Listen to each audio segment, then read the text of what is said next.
Is there any question from the audience? I think it's time for us to have a Q&A session. So any questions? Okay, Professor James. I'm not sure, though, that I fully understand this observatory idea. So I'd have wanted more details.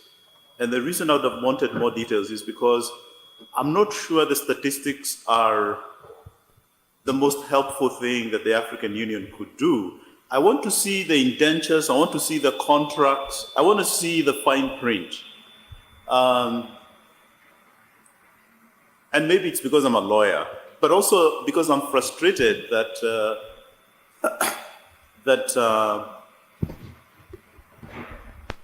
there is so much that even at the national level, civil society groups are not able to get in terms of the terms of all the contracts, the indentures, all the complex legal instruments that are signed. So for me, and then the other thing that I'm frustrated about is that there's a recent report, How China Lends. I don't understand why academics based outside of Africa are able to get contractual documents that are not available to citizens in their respective African countries or through the African Union. For me, that would be the priority, because the data for me can be gotten at the national level. You know, many countries in Africa have national debt registers, so I don't know the extent to which this would be used for a replication of what's happening at the domestic level. But the question, and I'll say one other thing, hopefully this is not being recorded. There are many ways of getting these instruments. I know that some very innovative law students have been able to get Eurobonds signed by African countries that are not even available in that African country when default happens. I'm frustrated that that conversation about the details about the borrowing are unavailable. And those details are key to the quantitative data.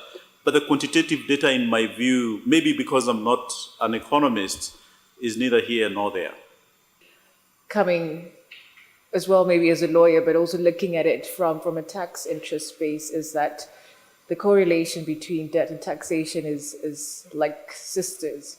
You know, you can't have one without the other without considering the factor of sovereignty of a state. And the two factors that allow us to consider domestic resource mobilization to that extent.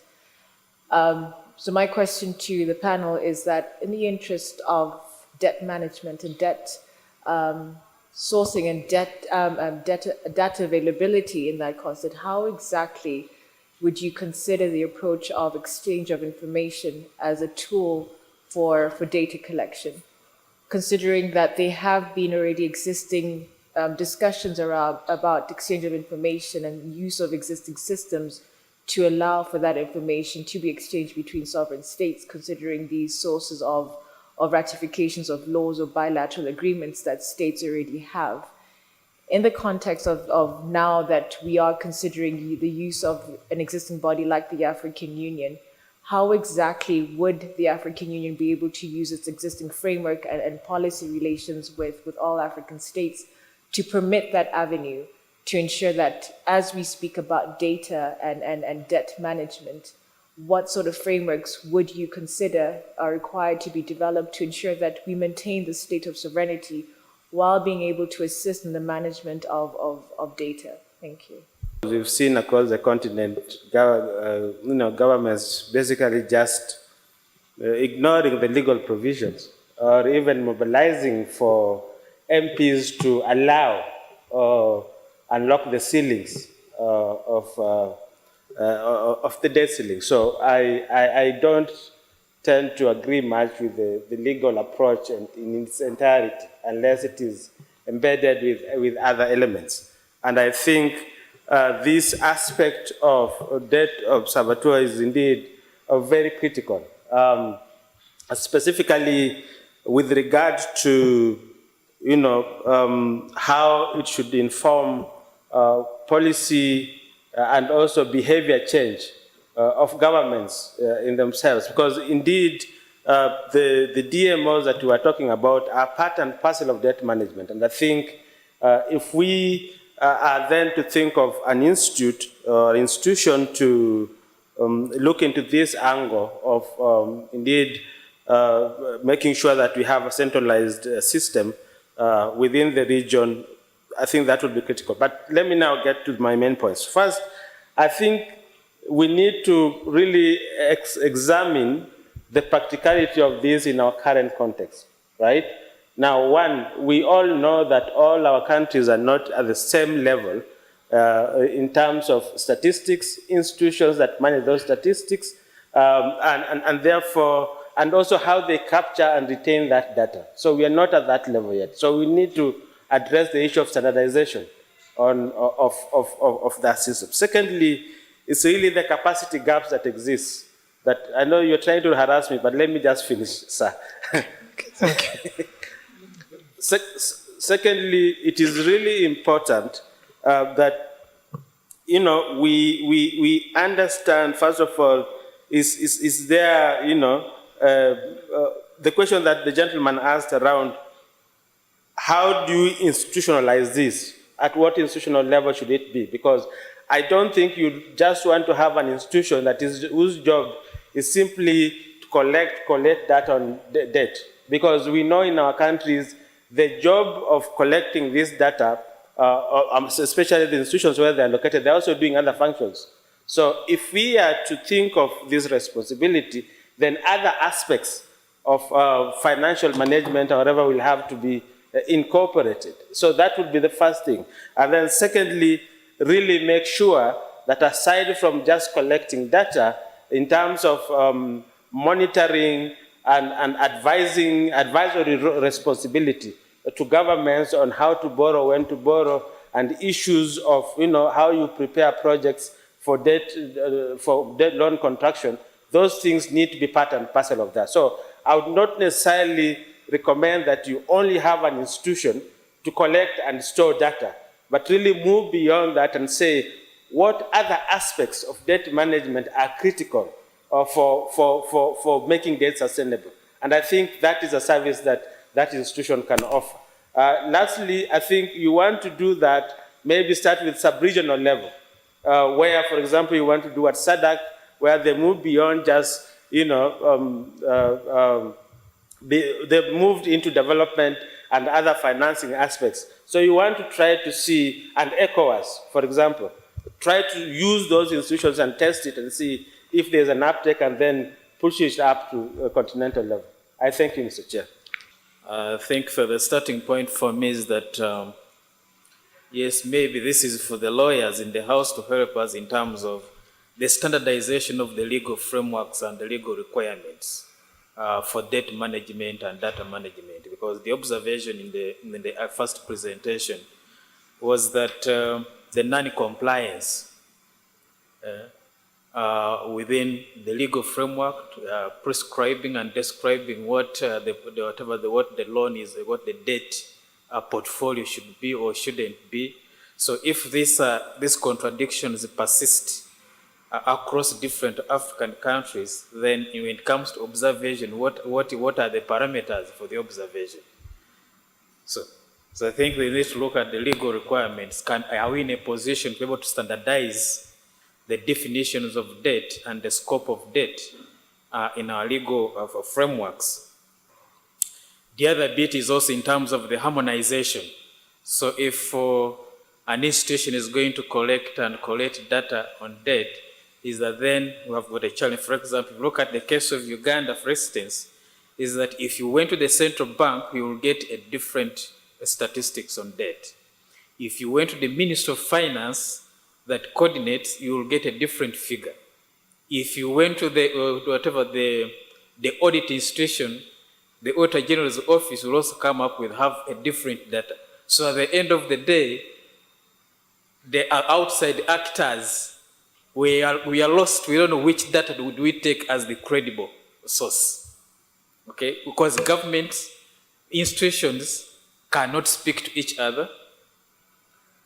They do not have a standard in terms of the status of debt, and therefore when you present data from the central bank, Minister of Finance will say, no, that's not the correct figure, and vice versa.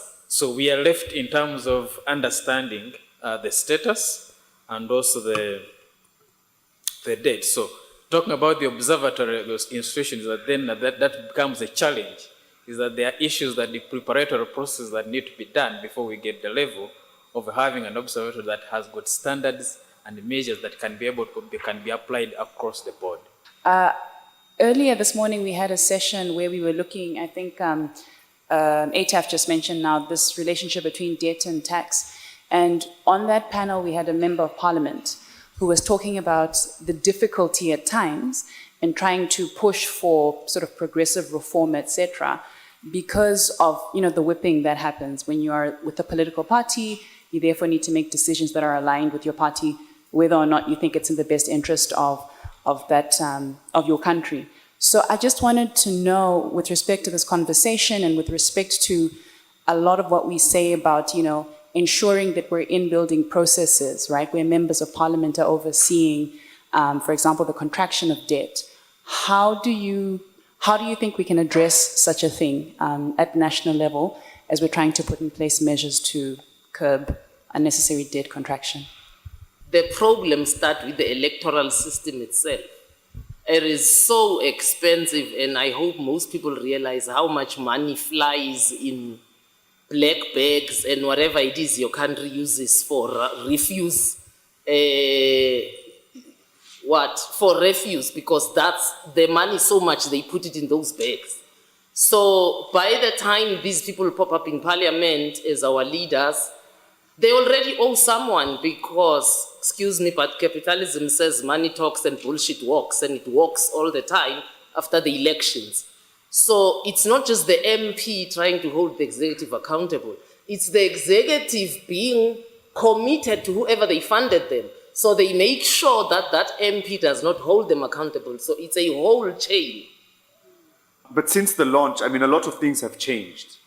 You know, the context, what we heard yesterday by Professor Mangani, also the Secretary to the Treasury here in Malawi, about building alliances and building the common position. I wonder, on the question of the debt observatory, that you asked us, you know, is this a moment where, given the important nature of how decisions are made on debt contraction, we talk about debt sustainability, whether there is an opportunity that the AUC, together with the AU member states, could actually come together and say, look, why don't we bring these statistics together? Why don't we harmonize and find a common way of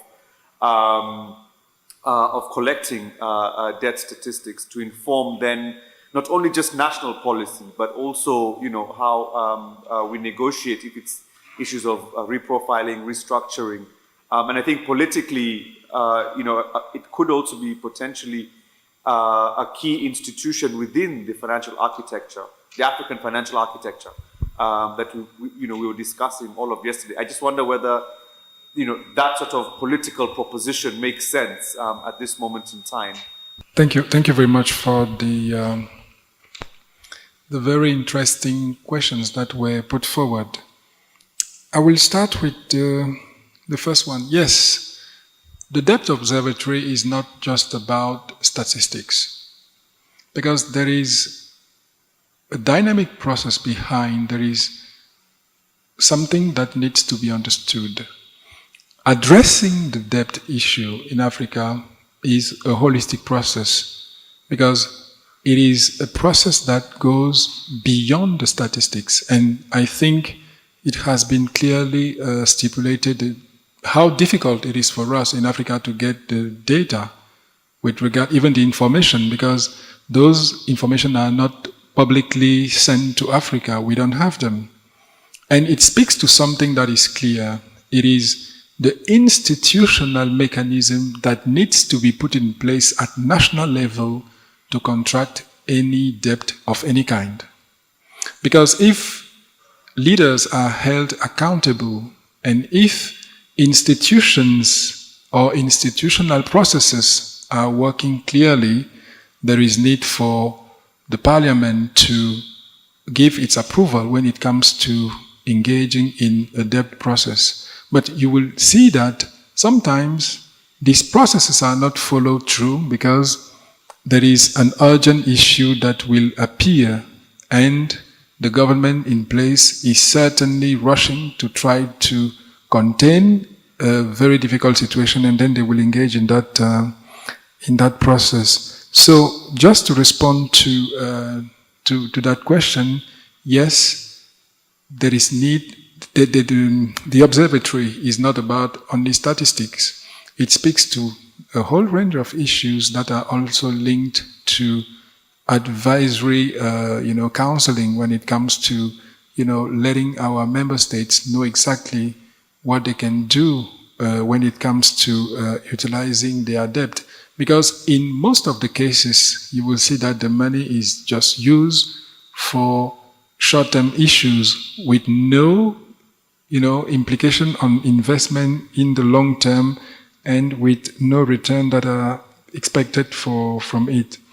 So the second point that was also put forward was about the correlation between debt and taxation. Yes, there is a link. There is obviously a link between the two, because if the tax system was perfectly working and that, in countries they were able to raise sufficient taxes, you could see that the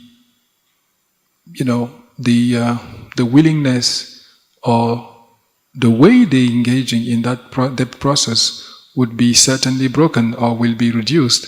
Because today, if you look at the tax statistics, tax collection statistics within the continent, you will see that compared to other regions, we are doing far not well.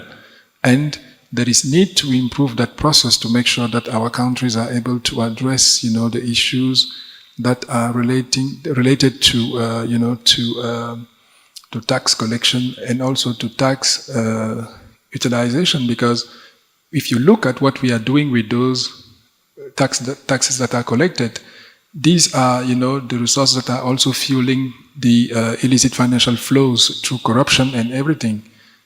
And when you look at the debt, when the money comes in, it flows out. Because it is the same system that is used to transfer that money out of the country. So there is need to make sure that at the AU level, we also address that issue. And I think we are doing a very good job with ATAF to try to strengthen the capacity of our countries to mobilize domestic resources, and also the capacities even to use those resources in a transformative manner. So this is something that is very important when we are engaging in that process. So the third intervention spoke about, the legal frameworks that are needed because there were 3 points there. They alluded to the legal framework. They alluded to the differentiated approach when it comes to that, because there is no standardized process when it comes to dealing with debt. It is true. But there is always a mechanism that can be put in place to make sure that we address,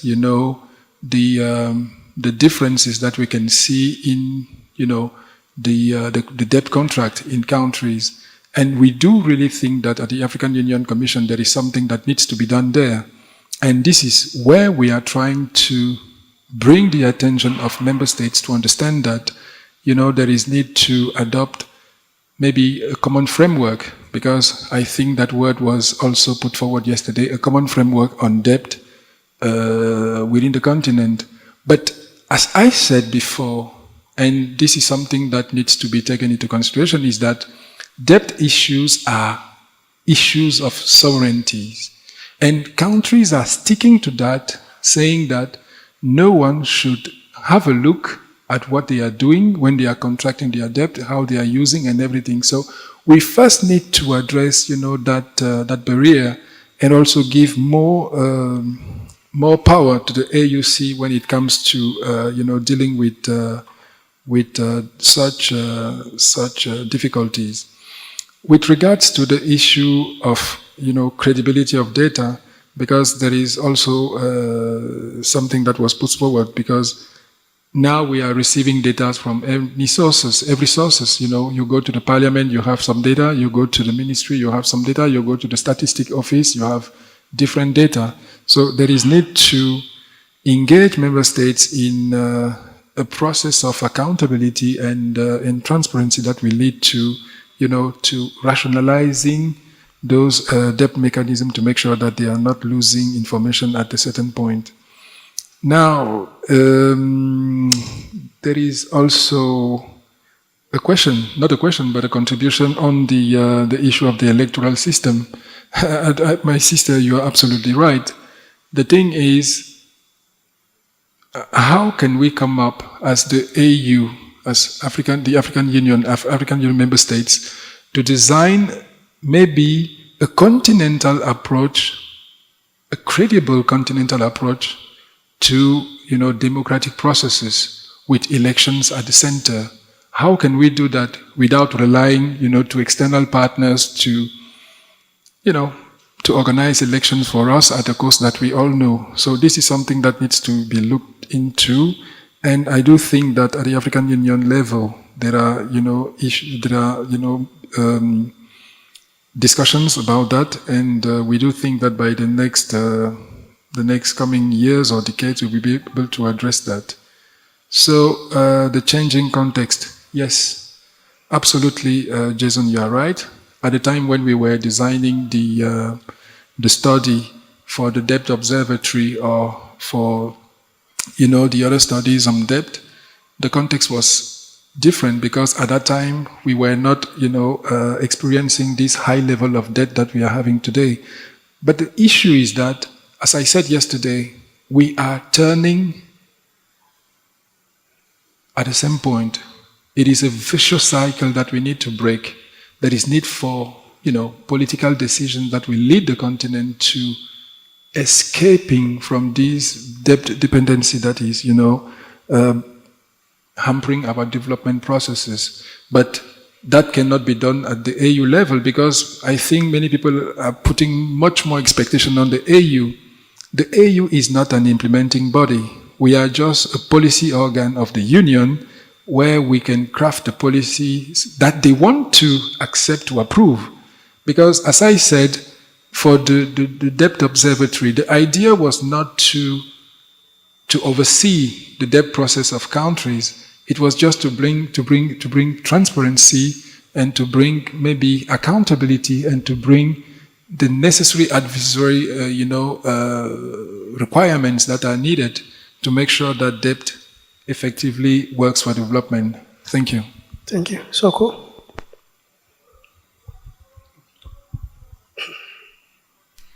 Thank you. I think Patrick has spoken to most of the questions that were that were posed to us. Maybe just to add to say that the issue of data or data availability is very crucial. We can't overemphasize how much it makes a difference in everything that we do, even on a daily basis. That one we cannot ignore. I think probably the question that we should be pondering on at the moment is how do we achieve that? The idea of a debt observatory, in my opinion, is probably the best one for the continent in the sense that it will make countries feel like they have the obligation, even though it may not be there, to report. And also it will help in standardizing the data to avoid the scenario that was described by my brother there, that you go to one institution, you get one set of data, the next institution in the same country will give you a different set of data. And that is the problem that some of us who use data on a daily basis we face. Is really frustrating. Just to give an example, we know that in the past 2 years or so, there was or maybe a year, there was a country which couldn't even access the DSSI because there was a feeling that they might be concealing some of their debts. So the issue of transparency is very important. Reporting data as it is required. I will leave that one because I know Patrick has addressed it. I want to go to the issue of the legal provisions in the debt management space. Debt management on its own should be a legal process. Apart from the other elements of it, it has to have a legal basis. The reason why it has to be a legal process is because it needs to have compelling provisions, so much so that we know when you do this thing, it's illegal and there are some repercussions. Patrick has spoken about the issue of sovereignty, and I think this is the pushback that you encounter when you talk to some of our colleagues in the region, which is okay, it makes sense, but I think sovereignty does not mean that we have to inflict pain on ourselves. It should mean that we have to address issues according to the peculiarity of our space, still being responsible enough to make sure that the decisions that we make are beneficial to the economy. We in the study, we have proposed the issue of introduction of sanctions, which will even go to the individual level.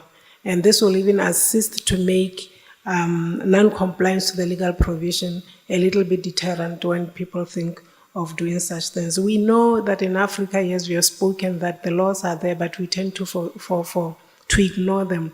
But is that the Africa that we want? That is the first question that we need to ask ourselves. I've heard a lot of statements like, that was when I was still a student, statements like Africa is a dark country, and we are the only people who can change that perception. It's dark country because they believe that every unlawlessness that you want to see, you go to Africa, you will find it. So the story needs to change, and we are the only one who can change the story to make sure that the generation that comes after us at least will find things a little bit easier. So we are proposing the sanctions to help the process. We are also proposing the self-assessment so that each country could be able to assess itself and see where they need to improve in terms of the debt management practices. Thank you. Thank you. So obviously, I didn't intend to be a provocateur in terms of raising more questions than answers. So I also hope that it will not just be a briefing session, but rather will be a session that actually gets us to think about these things seriously and in a constructive way. And in a way, I believe that some of the questions I asked have been answered. So for instance, James, you're right. I do relate and agree with what your frustration about the issue of access. So the sense I get is that, before we even talk about creating new or generating or curating new data, we perhaps haven't dealt with or addressed the issues of access to existing data, instruments, contracts. I think that also lends to what my learned friend also said about that was availability of exchange of information. So if there is no transparency and readily good faith in the way information about existing transactions, contracts are shared, then it does not give any confidence to stakeholders about what proposed benefits would come from having a continental level intervention in this area. So for instance, when it comes to looking for data about issues happening in Nigeria, I don't go to the Bureau of Statistics, the National Bureau of Statistics, because as my brother mentioned behind, the information there most likely might contradict with other information you might get from other MDAs. But more importantly, you don't get information that really exposes the issues you need to see. So sometimes I would rather go to budget, which is run by a CSO in the country, where you would find the disaggregation of data and the interpretation, what it really means to the public person on the street. Because one of the key things that has come up in the conversations, from day one, is that this area of debt can be very complicated, and the complication tends to benefit those who want to keep hoodwink people. So, and I also agree with what my brother said about we don't just want, he's heard a lot about legal. But at the same time, I think lawyers and economists perhaps will not always, see eye to eye on everything. But what I think is that we need to see it from a holistic perspective, not just the legal, not just the economic or the statistics.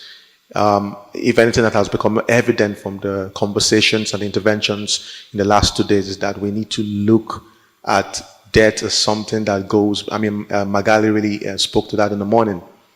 It's not just a financial transaction or a financial issue. It affects lives. It has human rights implications, and it's a holistic thing.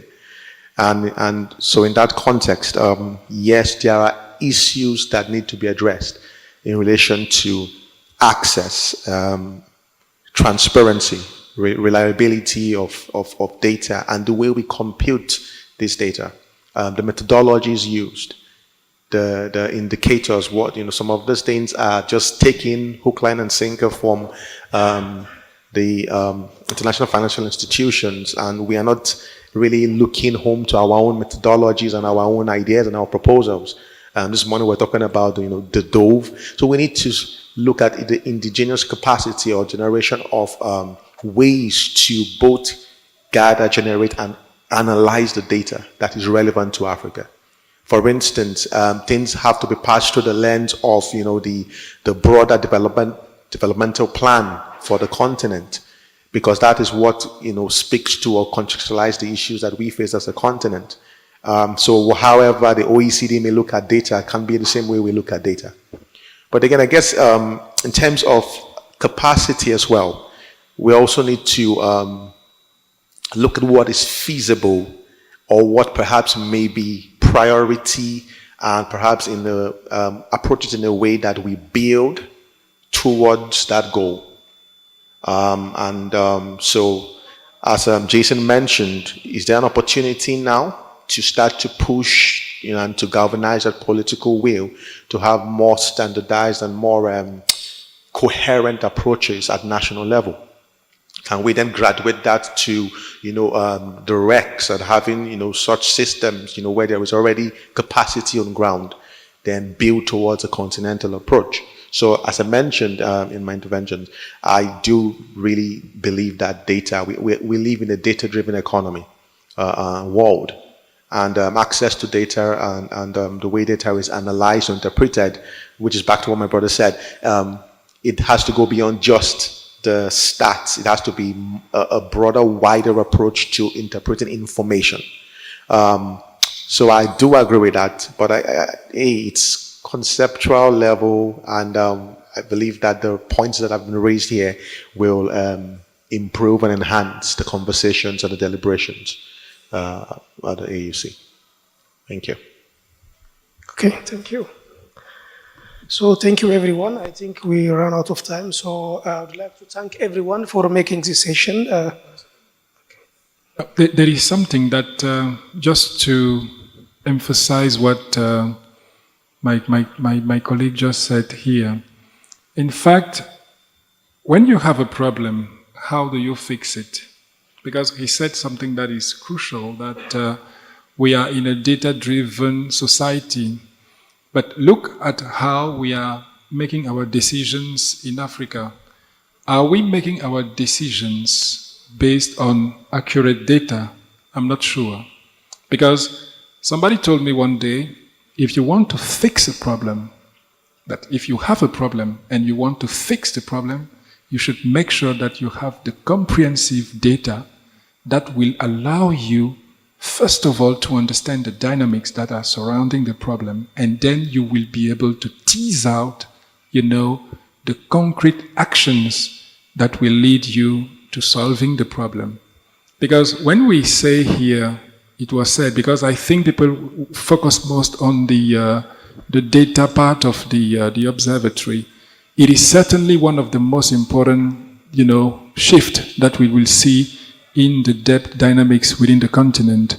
But it goes beyond that, because with data, we will therefore be able to have informed decisions and informed African positions based on, accurate data that will allow us to really fix the issues that we are faced with.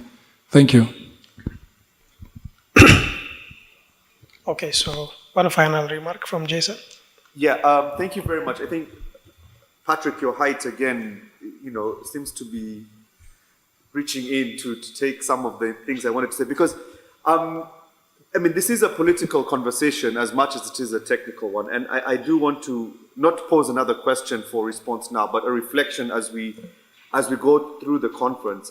Some years back, and I was reflecting on the very old papers that you brought to your talk yesterday from the 1980s, but what I'm referring to is not as far back as then, but the Africa Data Consensus. There's all the major multilateral institutions, right? You've got the AU, the ADB, UNECA, UNDP, that tried to push this idea of an Africa data revolution, which was to bring together continental statistical bureaus in a way that they could standardize and harmonize how they do statistical collection and reporting. And I wonder whether, again, talking about the Debt Observatory, talking about this opportunity of understanding what the problem is in a very comprehensive way, this might actually, again, offer us an opportunity to revive some of these things so that it's not as if we are coming to the table with brand new initiatives or brand new ideas, but actually just revive things that are there. As we've been talking about the African financial architecture, the Lagos plan of action, and things of that, and things like that. So I just wanted to put that there as food for thought, because as you spoke, that's what came to mind. Thank you. Yes, thank you very much, Jason. And as we said before, I think you can see that there is an agreement, within the panelists that the issue can be addressed with accurate and very, very, very reliable data, because if you want to solve a problem and that you are not having the full picture of it, how are you going to deal with it? So at the African Union level, because since the 1980s, and it was in 1985, I showed you the document yesterday, you can see that the structure of the ministerial meeting of the heads of state discussion at that time was focused on the same issues with the same conclusion, but still we are having the same problems today. So there is need for us to go beyond the boundaries, beyond what we have been able to do in the recent years to make sure that we are able to address the problem. So we need to be innovative enough, as you said. We need to be, courageous even enough to make sure that we understand that we need to address that problem, as my brother here said, in a comprehensive manner, to make sure that we are not leaving, one aspect of this, behind because of lack of data. So data are at the center of that transformative process. And we do believe that with the support of, member states and our partners, we will be able to address that. With that, I would like to hand back the floor to our moderator, because he's very, looking at the time. I would like to thank all of you for joining this session. Thank you for listening. Thank you for contributing, and hope to see you in another meeting with the AUC. Thank you. So thank you, everyone. I would like to also congratulate Jason and the AfroRAR team for successfully organizing this the AFCOR conference. I hope you will engage us again, like in the AFCOR 3 conference. maybe on the same subject or on something related. And also I'd like to thank the audience here for making this session interactive and lively. Also, I would like to recognize our plenary here. So thank you, Ohio, Soko, and Patrick for your contribution. So we'll see each other somewhere soon. So.